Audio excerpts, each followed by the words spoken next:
Baru-baru ini viral di media sosial sebuah video yang memperlihatkan situasi depan rumah mewah dijaga puluhan polisi lengkap dengan kendaraan taktisnya di Surabaya. Ternyata rumah mewah itu disebut milik bos kapal api. Hal tersebut lantaran beredar kabar bahwa salah satu pabriknya yang memproduksi permen di Pasuruan bangkrut dan tidak dapat membayar pesangon karyawan tengah dijaga ketat oleh polisi.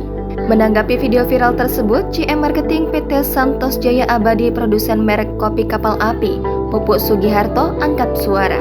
Ia lantas membantah bahwa perusahaannya bangkrut hingga tidak bisa bayar pesangon karyawannya.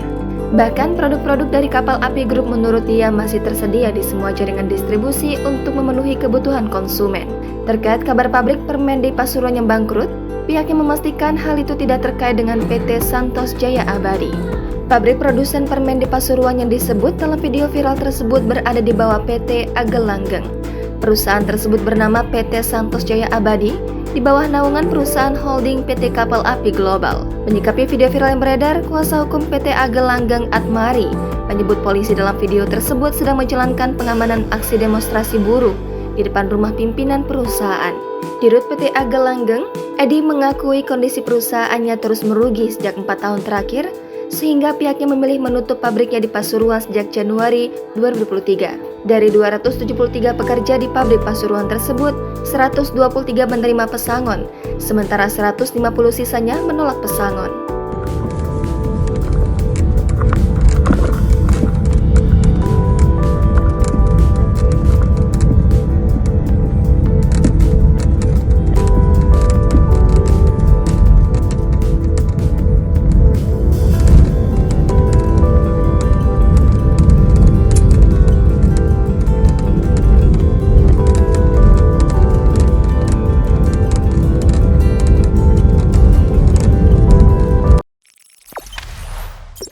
Jangan lupa subscribe, share, komen, dan like ya.